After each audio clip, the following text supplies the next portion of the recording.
Chers téléspectateurs et téléspectatrices, bonjour. Commençons notre prédication par la lecture de quelques versets du psaume 22. La Bible dit « Mon Dieu, pourquoi m'as-tu abandonné et t'éloignes-tu sans me secourir, sans écouter mes plaintes? Mon Dieu, je crie le jour et tu ne réponds pas, la nuit et j'ai de point de repos. Pourtant, tu es le Saint, tu sièges au milieu des louanges d'Israël. En toi se confiaient nos pères, ils se confiaient et tu les délivrais. Ils criaient à toi, ils étaient sauvés. Ils se confiaient en toi, ils n'étaient point confus. » Psaume 22, versets 1 à 6. Chers frères et sœurs en Christ, ces paroles ont été prononcées pour la première fois par le roi David, quand dans sa vie, il traversait des périodes difficiles, quand il expérimentait le silence mystérieux et déroutant de Dieu. Quand nous lisons dans l'Évangile de Marc, au chapitre 15, le verset 34, nous retrouvons les mêmes paroles, mais cette fois-ci dans la bouche du Seigneur Jésus-Christ, pendant qu'il était suspendu à la croix, approchant la mort. La Bible dit, la 6e heure étant venue, il y eut des ténèbres sur toute la terre, jusqu'à la 9e heure. Et à la 9e heure, Jésus s'écria d'une forte voix, Eloi, Eloi, lama sabachthani, ce qui signifie, mon Dieu, pourquoi m'as-tu abandonné? Marc 15, 34. Chers frères et sœurs en Christ, comme David, le Christ, le Fils de Dieu, durant son épreuve, a connu le silence de Dieu et a crié l'agonie de son âme à son Père, mon Dieu, pourquoi m'as-tu abandonné?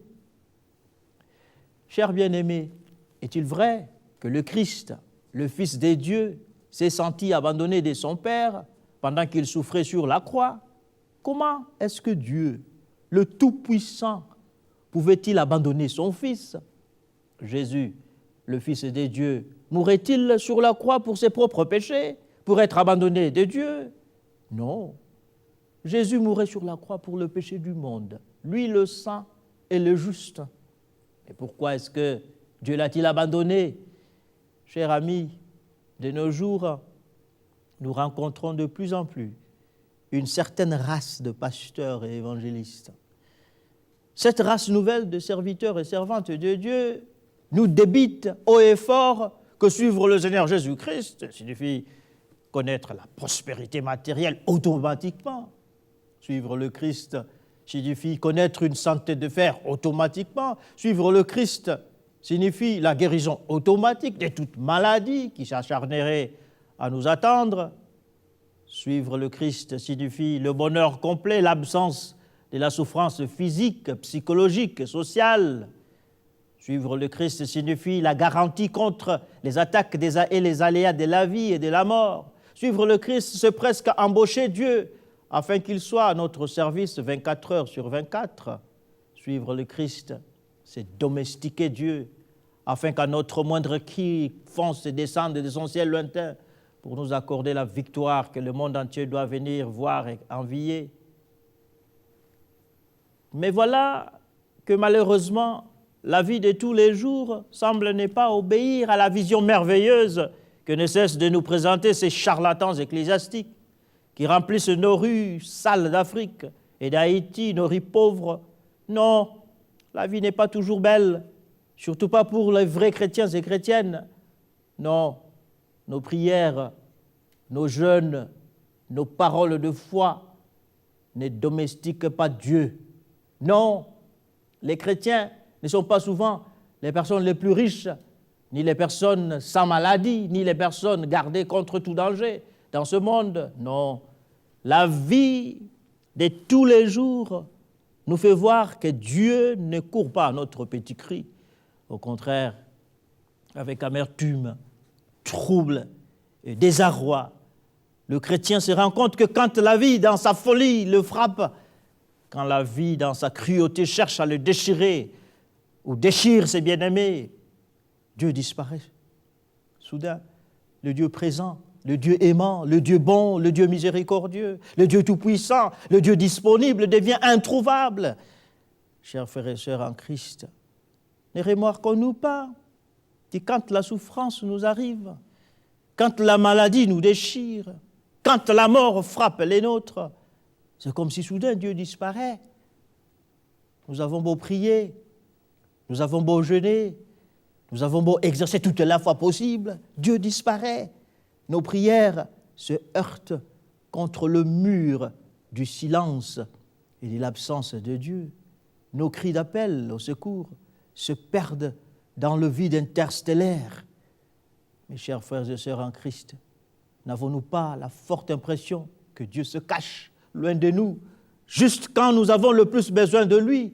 Chers frères et sœurs en Christ, David d'abord, le Christ ensuite, et nous tous désormais, passons par des temps de ténèbres spirituelles, temps pendant lesquels le Dieu connu devient inconnu, le Dieu présent devient absent, le Dieu compatissant devient indifférent, le Dieu doux devient dur.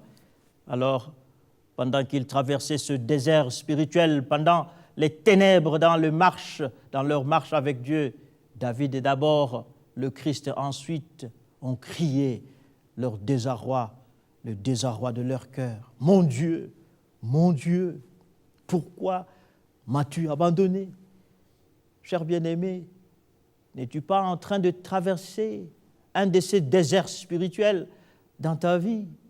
Certainement, tu es un chrétien sérieux, tu lis la Bible tous les jours, tu pries abondamment, tu témoignes de ta foi aux autres, tu n'es certainement pas parfait, mais le Seigneur sait que tu l'aimes de tout ton cœur. Il y a autour de toi des personnes plus mauvaises que toi, même si tu as peur de les dire, par humilité et charité.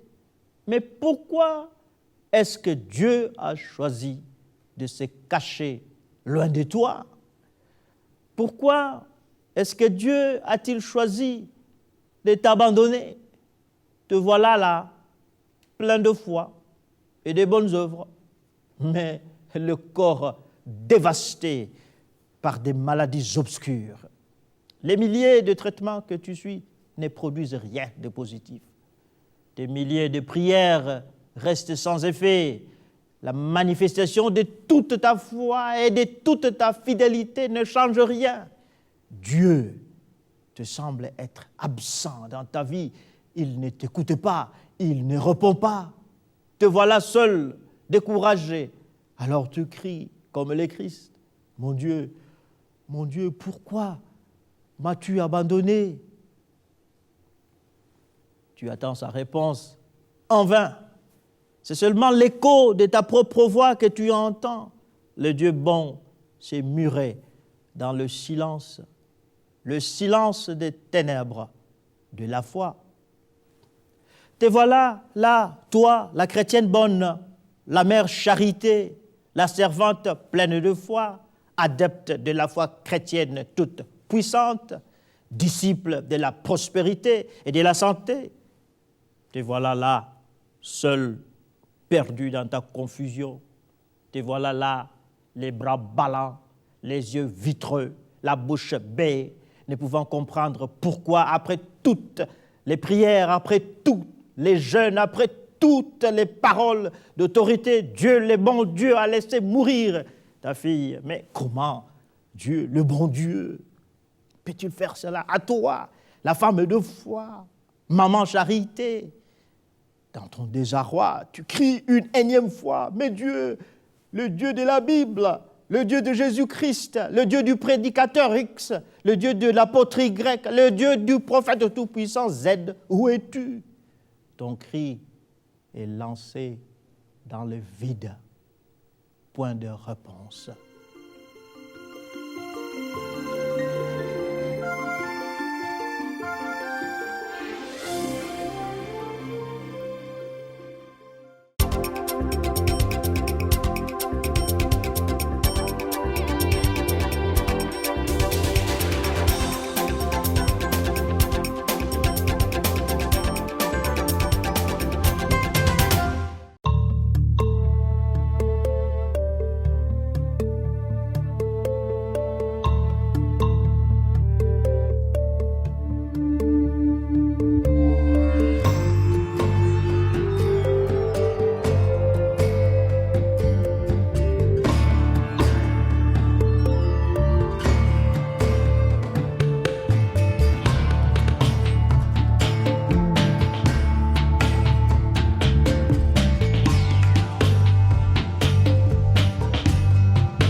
Te voilà là, toi, la chrétienne bonne, la mère charité, la servante pleine de foi, adepte de la foi chrétienne toute puissante, disciple de la prospérité et de la santé. Te voilà là, seul, perdu dans ta confusion. Te voilà là, les bras ballants, les yeux vitreux, la bouche bée, ne pouvant comprendre pourquoi, après toutes les prières, après tous les jeûnes, après toutes les paroles d'autorité, Dieu, le bon Dieu, a laissé mourir ta fille, je disais avant. Mais comment Dieu, le bon Dieu, peut-il faire cela à toi, la femme de foi, la mère charité? Dans ton désarroi, tu cries une énième fois. Mais Dieu, le Dieu de la Bible, le Dieu de Jésus-Christ, le Dieu du pasteur tout-puissant, le Dieu de l'apôtre Y, le Dieu du prophète tout-puissant Z, où es-tu? Ton cri est lancé dans le vide, point de réponse. Le Dieu connu te devient inconnu. Le Dieu présent devient absent. Le Dieu compatissant devient indifférent. Alors que faire? Ne faut-il pas se révolter? Il faut se révolter contre ces dieux qui nous trompent avec des bons versets bibliques, des promesses grandioses, des bénédictions, de santé, de prospérité, de longévité, promesses qu'il ne tient toujours pas. Mais diras-tu, comment Dieu peut-il faire ça à moi, moi son serviteur fidèle, moi sa servante obéissante, moi sa choriste, moi sa diaconesse, moi son pasteur, moi son évangéliste, moi son révérend, moi son évêque, moi son bishop. Comment Dieu peut-il me faire cela? Comment peut-il se murer dans le silence quand ma vie est en plein chambardement? Malheureusement, chers frères, chères sœurs, toi qui penses que Dieu est ton serviteur et qu'il te doit des explications, non, Dieu ne répondra jamais à tes questions. Il ne répondra jamais à tes pourquoi. Il ne s'inquiète pas de tes révoltes. Pourquoi? Parce que Dieu est Dieu et qu'il ne te doit aucune explication. Dieu est Dieu, mais toi, tu n'es qu'une graine de terre, une mouche qu'il a créée et qu'il peut écraser si tu continues à les déranger par des cris, des rébellions inutiles. Mais diras-tu, pasteur, Dieu ne peut pas me faire ça, je suis quand même son enfant après tout. Écoute, toi pauvre créature, en crise de rébellion contre ton Créateur, ce que l'auteur de l'Épître aux Hébreux a écrit à propos des cris de douleur de Jésus-Christ sur la croix. La Bible dit, c'est lui qui, dans les jours de sa chair, ayant présenté avec des grands cris et avec larmes, des prières et des supplications à celui qui pouvait le sauver de la mort, et a été exaucé à cause de sa piété, a appris, bien qu'il fût fils, l'obéissance par les choses qu'il a souffertes et qui, après avoir été élevé à la perfection, est devenu pour tous ceux qui lui obéissent l'auteur d'un salut éternel. Hébreux chapitre 5, versets 6 à 10. Chers frères et sœurs en Christ, l'auteur de l'Épître aux Hébreux dit que Dieu n'a pas répondu aux cris de pleurs de son Fils Jésus-Christ, qui lui demandait pourquoi il l'a abandonné. Au contraire, Jésus-Christ a accepté d'obéir à Dieu malgré son silence. C'est parce qu'il a obéi à Dieu, même s'il ne pouvait comprendre son silence, que le Christ est devenu l'auteur du salut de l'ensemble de la création. Chers frères, chères sœurs, toi qui m'écoutes aujourd'hui, es-tu fâché contre Dieu? Es-tu fâché contre Dieu parce qu'il n'a pas répondu à tes prières, à tes jeûnes? Es-tu fâché contre Dieu parce qu'il te laisse au chômage pendant que tes amis réussissent dans la vie? Es-tu fâché contre Dieu parce qu'il a laissé ton père mourir? Es-tu fâché contre Dieu parce qu'il a laissé ton enfant mourir? Es-tu fâché contre Dieu parce qu'il n'a pas tenu ses promesses, bien que tu les as reçues et confessées avec foi? Es-tu fâché contre Dieu parce que tu te sens abandonné de lui? Ô pauvre frère, ô pauvre sœur en Christ, ô pauvre créature fâchée, je te conseille de te repentir parce que tu as osé lever ton petit doigt contre le Créateur. Qui es-tu pour juger Dieu? Qui es-tu pour lui demander des explications? Toi qui m'écoutes, si tu es fâché contre Dieu pour une raison ou une autre, je te demande une seule chose, répands-toi.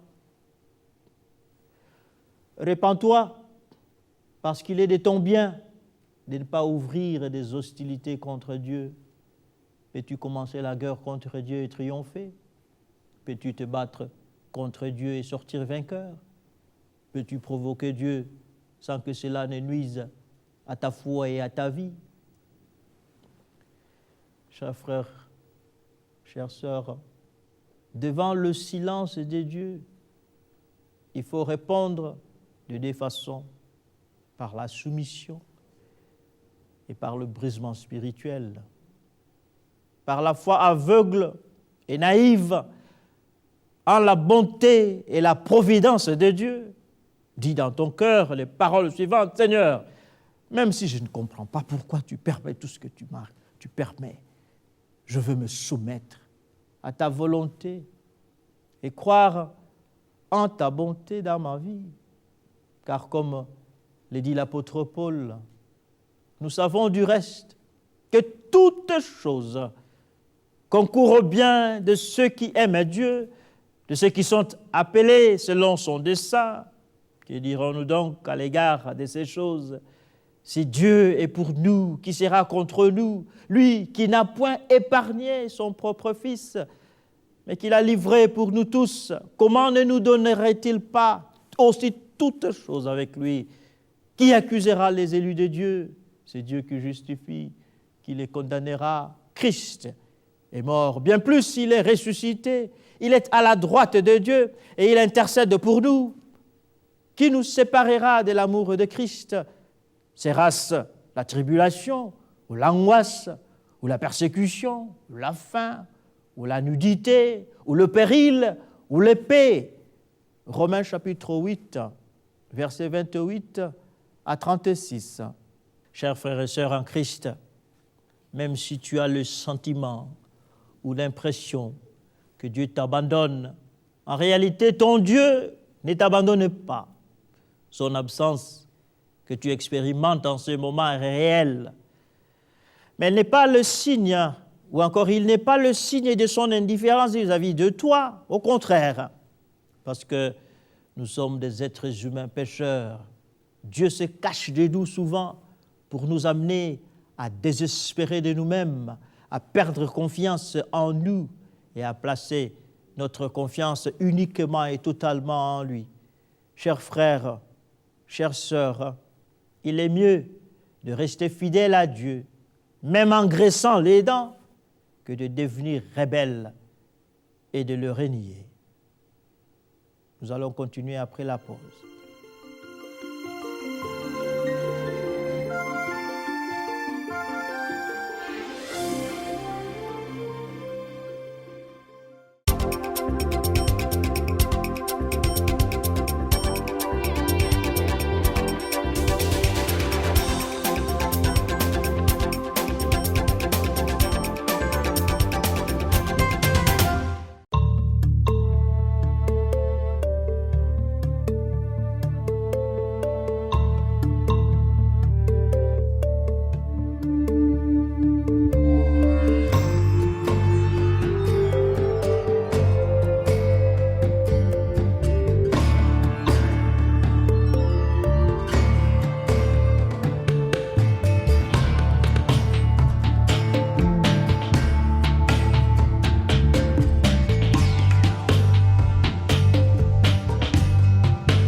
Est-il possible à un être humain de jouir de la vie en dehors de Dieu? La Bible nous montre clairement que sans Dieu, notre vie ne pourra jamais être heureuse. C'est seulement quand nous acceptons Dieu, quand nous acceptons la souffrance qu'il permet dans notre vie, que nous trouvons la paix et le bonheur. Chers bien-aimés, je ne sais pas pourquoi Dieu permet la souffrance qui t'oppresse en ce moment. Je ne sais pas. Je ne sais pas pourquoi Dieu a caché sa face loin de toi en ce moment. Je ne sais pas. Mais je sais une chose. Notre Dieu, le Père de notre Seigneur Jésus-Christ, nous viendra en aide, quelle que soit la gravité de notre situation, quelle que soit la dureté de son absence dans notre vie. Que le Seigneur nous aide à nous confier en lui, malgré la souffrance que nous traversons en ces moments. Ceci est très important. Je ne sais pas, je ne connais pas la réalité de ta souffrance, je ne connais pas ce qui t'oppresse, je ne connais pas le silence, le désert spirituel dans lequel je ne connais pas. Je suis loin de ta situation. En fait, personne d'autre ne peut connaître la profondeur de ta douleur, de ta souffrance, de ta misère. Oui, tu te sens vraiment abandonné de Dieu. Tu sens comme si Dieu se tournait contre toi. Tu sens comme si Dieu est indifférent. Dieu ne répond pas. Tu n'es pas le premier. David avant toi. Jésus avant toi. Tous ces saints de la Bible ont connu le silence de Dieu. Mais ils n'ont pas renoncé à Dieu. C'est vers lui qu'ils ont couru, malgré le silence, malgré le vide, malgré le mur. Ils sont toujours allés vers lui pour dire « Aide-moi, délivre-moi, secours-moi ». Il ne faut pas se fâcher contre Dieu. Il ne faut pas se rebeller contre lui. Il faut au contraire aller vers lui encore davantage pour se reposer et demander son aide. Je sais, toi qui m'écoutes aujourd'hui, ton cœur est blessé. Tu es fâché contre Dieu. Tu es découragé. Tu ne sais plus pourquoi croire. Parce que tu sens que Dieu t'a abandonné. Peut-être même tu penses qu'il est mieux d'être un athée. Non, le silence de Dieu. Retenez bien cette leçon spirituelle. Le silence de Dieu ne signifie pas son absence. Le silence de Dieu signifie sa présence, mais sa présence est cachée. Le silence de Dieu est un outil entre les mains de Dieu pour nous secouer, pour nous déstabiliser, afin de nous amener à placer toute notre confiance en lui. Parce qu'il est facile, quand tout marche bien, quand toutes les choses de la vie sont belles, alors facilement nous oublions que nous sommes des créatures et que nous dépendons de la miséricorde, de la faveur, de la grâce de notre Dieu. Laisse-moi prier avec toi. Laisse-moi prier pour toi aujourd'hui, afin que le Seigneur manifeste sa miséricorde en ta faveur. Oh mon Dieu, je prie pour mon frère. Je prie pour ma sœur qui suit aujourd'hui cette émission. Seigneur, souviens-toi. Souviens-toi de l'esseulement, de l'isolement, de la souffrance, de la misère de mon frère, de ma sœur qui se sent abandonné de toi. Toi, le Dieu de grâce, le Dieu de miséricorde, le Dieu de pardon, le Dieu de patience, reviens vers ton enfant, reviens vers tes enfants, Seigneur. Ne te cache pas trop longtemps, sinon nous allons être complètement perdu. Reviens, reviens, sauve ton peuple, délivre, délivre mon frère, délivre ma sœur, qui écoute ta parole aujourd'hui et qui est prête à se repentir. Je prie pour mon frère, toi qui m'écoutes. Oh, que mon Dieu te soit favorable et qu'à la fin de cette émission, que le Père de grâce t'accorde la grâce. Au nom de Jésus-Christ, je prie. Amen. Je te demande de te repentir, d'ouvrir ton cœur et de laisser Dieu te venir en aide. N'hésite pas, écris-moi, je prierai davantage pour toi. Au nom de Jésus-Christ. Amen.